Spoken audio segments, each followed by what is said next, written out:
세상이 다 아는 시대의 플레이보이와 카톨릭의 성직자로서 수도 원장까지 지낸 사람은 서로 다른 사람이 아닙니다. 같은 사람 카사노바입니다. 어서 많이 듣던 이름인데 하실 텐데, 여러분이 아는 그 카사노바 맞습니다. 전혀 믿기지 않으시겠지만 사실입니다. 세상의 사람 들먹을 필요 없이 성경의 인물들만 봐도 1000번째를 드린 신실한 통치자와 이스라엘 최초로 우상을 숭배한 지도자는 서로 다른 사람 아닙니다. 같은 사람입니다. 누군지 다 아시죠? 솔로몬입니다. 성경이 신실함의 기준으로 인용하는 사람과 남의 아내를 빼앗고 그의 남편을 죽인 사람도 다른 사람 아닙니다. 같은 사람 다윗입니다. 솔로몬의 경우는 그래도 신실했던 초반기와 타락한 후반기로 나뉘기라도 하지만 다윗은 그런 구분도 없어요. 그는 신실한 삶을 살면서도 우리아를 죽이는 일을 벌였습니다. 그 사건뿐만이 아닙니다. 사무엘상 24장의 증언에 따르면 그는 자신을 죽이려고 끈질기게 따라다니는 사울 왕을 죽이지 않고 용서함으로써 원수까지도 사랑하는 모습을 보였어요. 그런데 바로 이어서 그 다음 25장은 다윗이 나발 집안의 모든 남자들을 집단적으로 학살하려 했음을 증언합니다. 음식을 제공해달라는 다윗의 요청을 나발이 아주 모욕적으로 거절했기 때문입니다. 나발은 어마어마한 부자였기에 그의 집에 있는 남자 하인들과 목자들의 수가 상당히 많았을 터인데, 아니 나발이야 다윗을 모독하는 죄를 졌다고 하지만 그 나머지 남자들은 도대체 무슨 죄가 있습니까?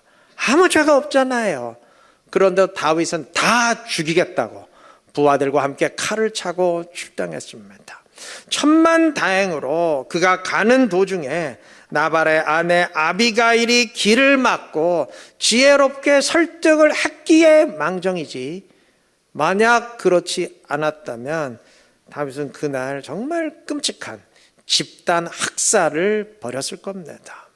사실 죽인 거나 마찬가지죠.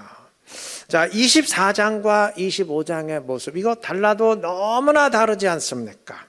원수까지 사랑하는 사람과 아무 죄 없는 사람들을 집단적으로 학살하려는 사람이 서로 같은 사람이라고 도대체 누가 상상이나 하겠어요? 그런데 사실입니다. 엄연한 사실입니다. 한 사람 다윗 안에 천사 같은 다윗과 악마 같은 다윗이 함께 있었습니다. 다윗만 그러하겠습니까? 따지고 보면 정도의 차이만 있을 뿐이지 우리 모두 마찬가지입니다.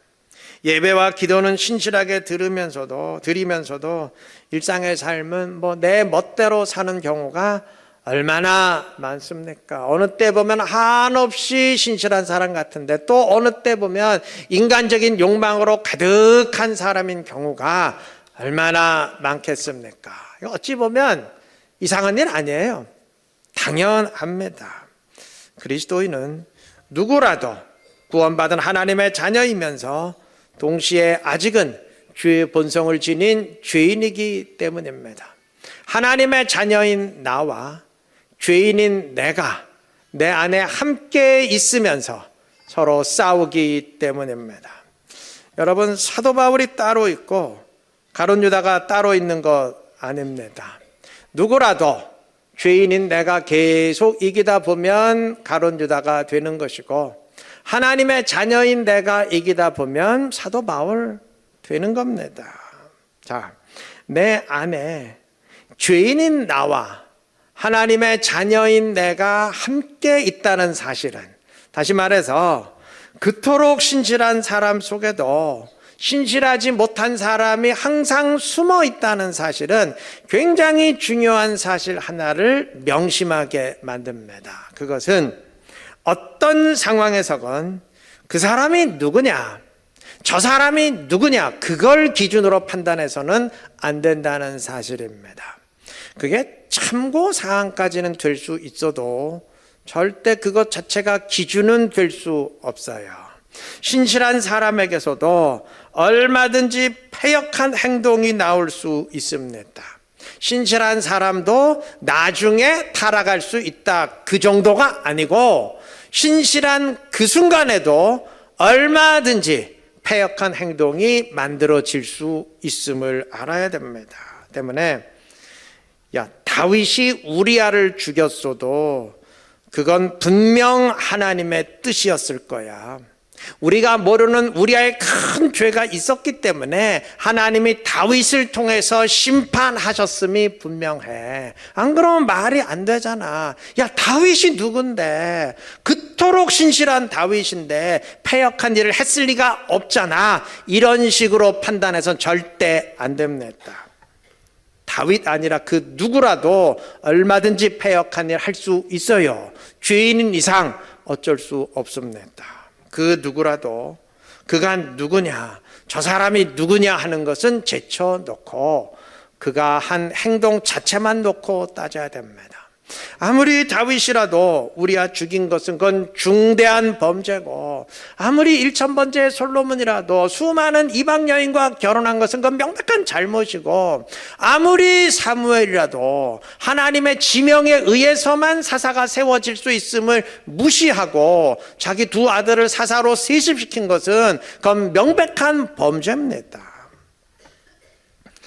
간혹 이름 석자만 되면 대한민국 교인들이 다 알만한 유명한 목회자가 잘못된 일을 하는데도 그 교회가 동의를 해서 사회적 물의를 빚는 것은 바로 이 원리를 착각하기 때문입니다. 저분이 누군데, 저분 신실한 목회자라는 거 우리 다 알잖아. 저분이 저런 일을 할 땐 건 분명 하나님의 뜻이 있음이 맞아. 우리가 반대해서는 안 돼. 안 그러면 말이 안 되잖아. 저분 신실한 분인데 절대 패역한 일을 할 리가 없잖아. 이런 식으로 착각하기 때문입니다. 아니죠. 하나님의 뜻 아니에요. 아니, 상식 수준에도 미치지 못하는 일이 어떻게 하나님의 뜻이 되겠습니까? 제 아무리 신실한 사람이라도, 다윗이라도 얼마든지 순간적으로 악을 행할 수 있음을 망각한 인간의 착각일 뿐입니다. 나 자신에 대해서도 절대 착각하지 말아야 됩니다. 내가 요즘 신실하게 신앙생활하고 있으니까 요즘 이상하게 자꾸 나에게 이런 생각이 떠오르는데, 이 생각 분명히 하나님이 주시는 생각일 거야. 주님의 뜻이 분명해. 그렇게 속단해선 안 됩니다.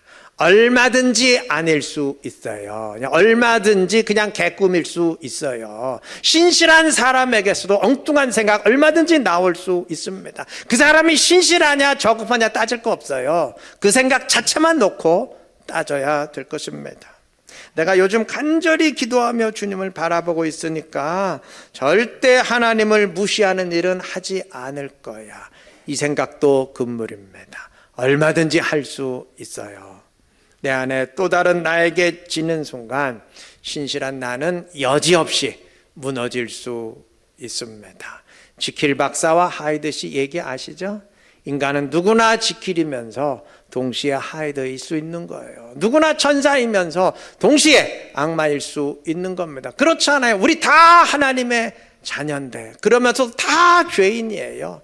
극과 극으로 다른 내가 내 안에 함께 있음을 명심해야 될 것입니다. 때문에 내가 누군데, 저 사람이 누군데 하는 생각은 하지 마셔야 됩니다. 내가 기도하잖아. 기도하는 사람이라도 여전히 죄인입니다.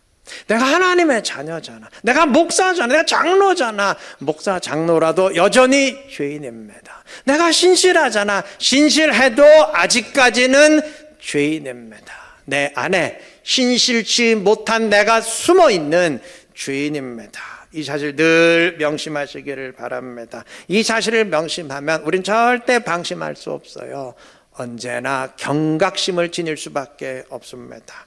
지금 내가 신실하다는 이 사실에 방심하는 대신 늘 영적인 경각심을 지니고 죄인인 나와 싸워 이기시기를 바랍니다. 그래서 늘 주의 뜻대로 행하면서 주님의 기쁨이 되고 주님의 영광 드러내는 지혜롭고 신실한 우리 이루는 게 모든 성도님들 되시기를 바랍니다.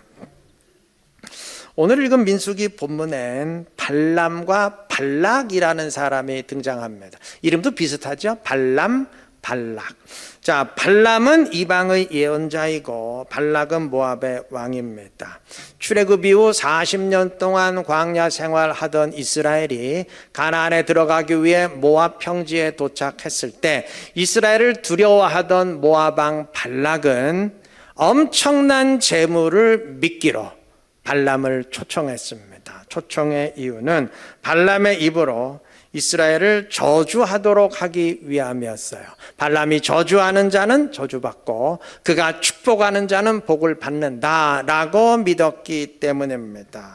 그런데 정작 초청을 받고 온 발람의 입에서 나오는 말은 저주의 말이 아닌 축복의 말이었습니다.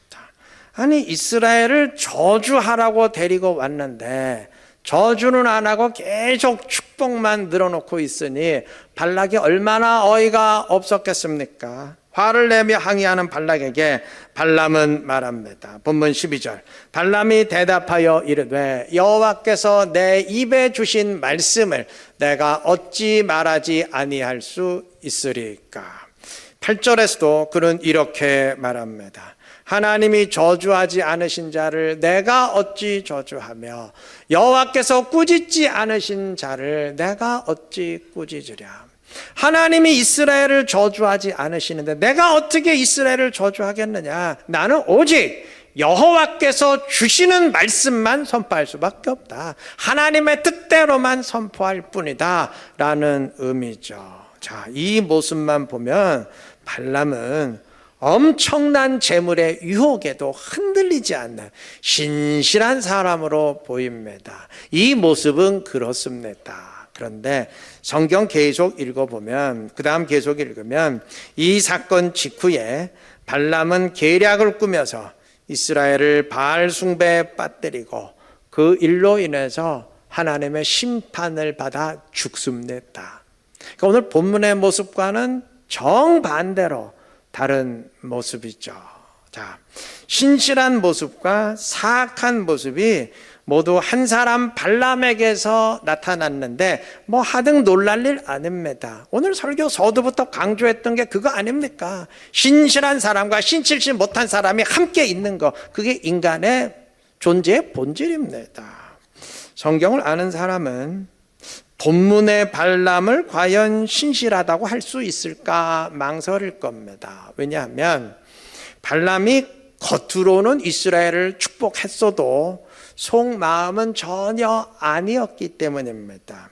그가 진정 하나님을 순종하려는 마음이었다면 아예 모압 왕의 초청에 응하지도 않았을 겁니다. 하나님도 처음부터 초청에 응하지 말아라, 모압 왕에게 가지 말아라 분명히 명령을 했어요. 그런데 모압 왕이 제시한 그 엄청난 재물에 발람의 마음이 흔들리다 보니 하나님께 다시 간구해서 초청에 응하게 되었던 겁니다. 그러니까 사실 발람이 초청에 응한 것 자체가 유혹에 넘어간 결과입니다. 그런 발람이었으니 겉으로는 하나님의 뜻을 따랐어도 속으로는 이스라엘을 저주하고 어마어마한 재물을 차지하고 싶은 마음이 그냥 굴뚝 같았을 거예요.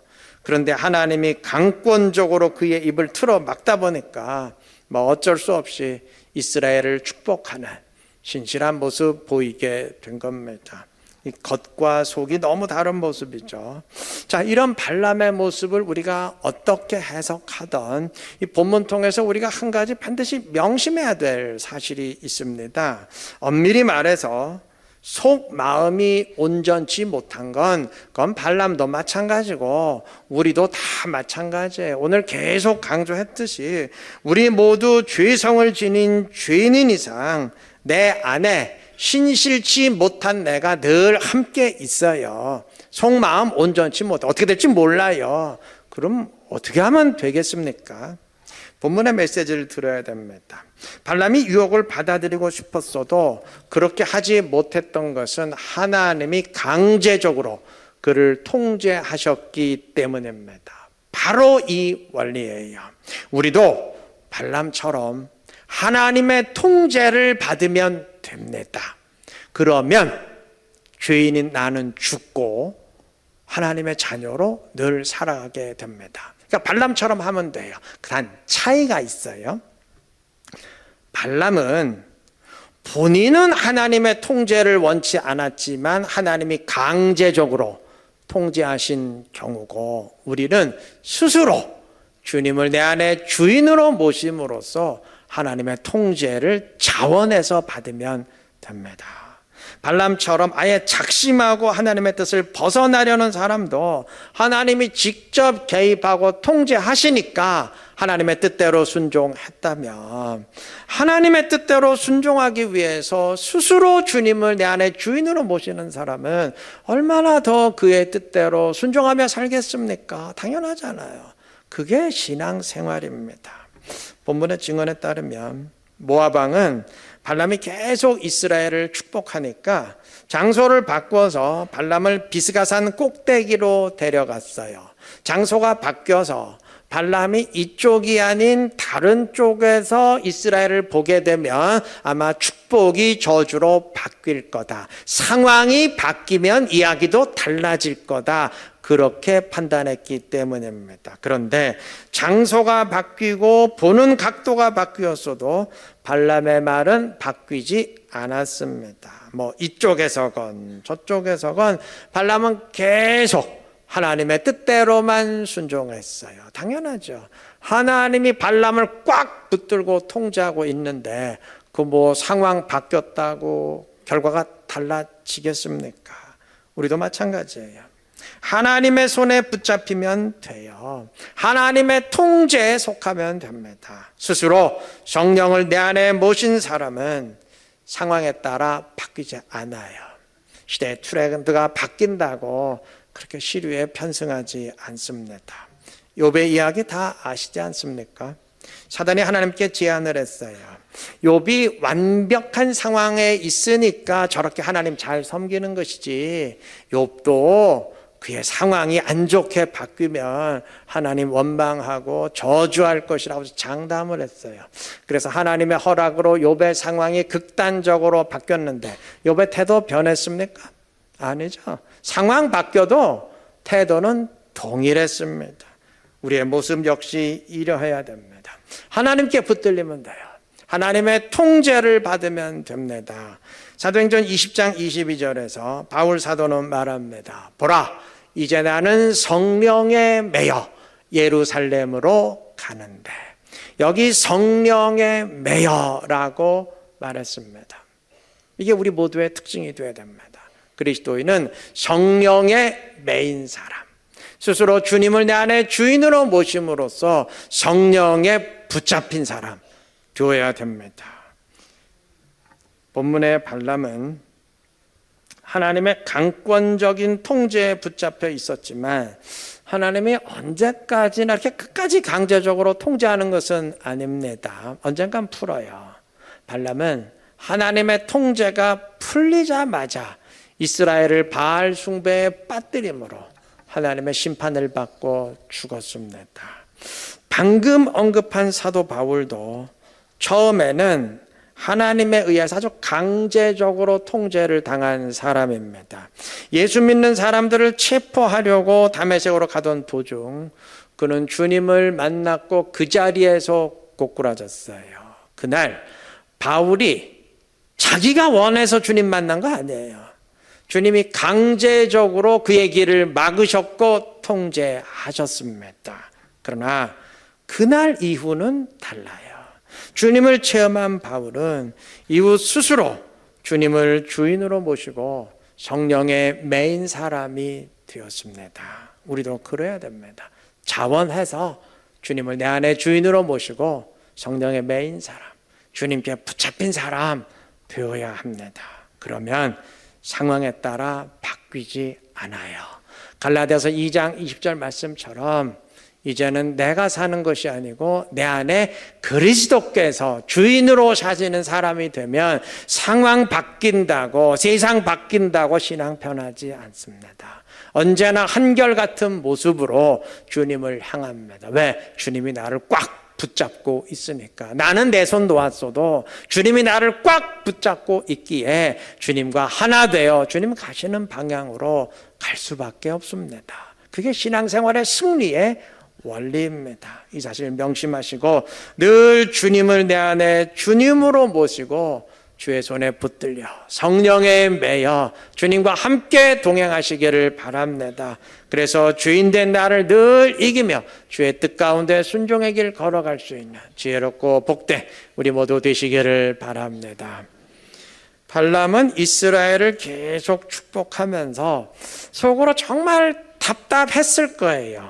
마음 같아선 모압 왕의 요청대로 이스라엘을 저주하고 저 엄청난 재물 다 가지고 싶은데 이게 뭐 하나님의 강제적인 통제 때문에 그냥 마음에도 없는 축복의 말만 계속 자기 입에서 나오고 있으니 지금 분명 마음으로는 저주를 하는데 입으로 나오는 건 축복이에요. 하지만 미칠 노릇이었을 겁니다. 하나님의 개입만 없으면 저 엄청난 재물 다 내 건데 하는 아쉬움에 하나님의 통제를 심히 못마땅하게 여겼을 거예요. 이거 다 잡은 복을 그냥 다 날리는군 아주 재앙으로 여겼을 겁니다. 반대로 하나님의 통제가 풀리고 자신의 계략대로 이스라엘을 바알 숭배에 빠뜨림으로써 모압 왕으로부터 엄청난 재물을 취했을 때 야 이제 됐다. 이날 정말 복된 날이다 기뻐했을 겁니다. 그런데 실상은 정반대였습니다. 하나님의 통제로 인해서 이스라엘을 저주하지 못한 것이 실상은 복이었고 이스라엘을 바알 숭배에 빠뜨리고 어마어마한 재물을 취한 것이 그의 인생의 가장 끔찍한 재앙이었습니다. 발람은 이스라엘을 바알 숭배에 빠뜨린 대가로 하나님의 심판을 받아 죽습니다. 엄청난 재물을 취하면 뭐하나요? 1000억이 아니라 1조 100조를 취하면 뭐하나요? 내가 죽는데 뭔 의미가 있어요? 재앙이죠, 재앙. 반대로 하나님의 통제로 인해서 이스라엘을 저주하지 못한 것이 그는 재앙이라 여겼지만 재앙이 아니고 복이었습니다. 만약 자기 욕망대로 이스라엘을 저주했다면 그는 그날 여호와의 심판으로 죽었을 겁니다. 바꿔 말하면 하나님의 통제 때문에 그는 죽음의 위기를 모면했습니다. 죽음에서 벗어났으니 그 복 아니겠습니까? 요한복음 20장에 의하면 주님이 부활하신 날 새벽 막달라 마리아는 예수님의 무덤을 찾았다가 아주 황당한 장면을 보게 됐습니다. 무덤은 활짝 열려 있었고 시신은 사라졌어요. 누군가 시신을 훔쳐갔구나 이렇게 오해한 마리아는 눈물을 터뜨리며 통곡했습니다. 주님이 십자가에서 죽으신 것도 참 참기 힘든 슬픔인데 뭐 시신까지 도난을 당했으니까 이거는 뭐 슬픔 위에 슬픔이었습니다. 만약 무덤에 시신이 있었고 그 몸에 자기 생각대로 정성껏 향유를 발라드릴 수 있었다면 마리아는 그나마 위안을 얻었을 겁니다. 그런데 만약 그렇게 되었다면 어찌 되었겠습니까? 시신이 그 자리에 있었고 주님이 부활하지 못하셨다면 어떻게 될 뻔했어요? 인류 구원 없습니다. 우리가 오늘 이 자리에 모여 있어야 될 이유 자체가 없어요. 그날은 인류 역사상 가장 끔찍한 재앙과 비극의 날이 되었을 겁니다. 반대로 막달라 마리아는 빈 무덤을 보면서 애통했지만 사실은 그 빈 무덤이 인류 역사상 가장 큰 축복과 기쁨의 현장이었습니다. 여러분, 내가 복이라 여기는 것이 사실은 재앙일 수 있고요. 내가 재앙이라 여기는 것이 나를 슬프게 하는 것이 사실은 하나님이 주시는 복일 수 있는 겁니다. 우리 모두 마찬가지예요. 내가 원하고 기대하는 대로만 되는 것이 하나님의 복이라 여겨선 안 됩니다. 물론 사안에 따라 다르겠지만 어떤 경우는 내가 재앙이라 여기는 것이 실상은 하나님이 주는 복일 수 있고, 나를 너무 기쁘게 하는 그 무엇이 실상은 내 인생의 끔찍한 비극일 수도 있는 겁니다. 인생 몰라요. 나중에 긴 안목으로 보면 그게 아니었었구나. 얼마든지 뒤집힐 수 있는 겁니다. 더 정확히 말한다면 어떤 현실이건 그 무엇이 나에게 주어지고 닥쳐오건 믿음으로 주님을 신뢰하며 나아가는 자에게는 복이 되고, 반대로 그 현실로 인해서 주님을 등지는 자에겐 그게 뭐 좋은 일이든 나쁜 일이든, 좋은 일로 인해서 세상에 취해서 주님을 등지든 나쁜 일로 인해서 주님이 살아계시면 왜 나에게 이런 고난을 주시겠어, 나 주 안 믿어, 그렇게 등지가 어쨌든 주님을 등지는 자에겐 그게 비극이 되고 재앙이 되는 것입니다. 이 사실 꼭 명심하시고, 내가 원하는 대로 된다고 무작정 기뻐하지도 마시고, 반대로 왜 이렇게 내 인생은 내가 원하는 대로 안 되냐, 그렇다고 낙담하지도 마시고, 어떤 현실이 나에게 주어지건 언제나 주님을 신뢰하면서 믿음으로 삶의 길을 걸어가시기를 바랍니다. 그래서 언제나 주님과 동행하면서 주님의 뜻을 이루어가는 복된 인생을 살아가는 지혜롭고 신실한 우리 이루는 게 모든 성도님들 되시길 그리스도의 이름으로 축원합니다.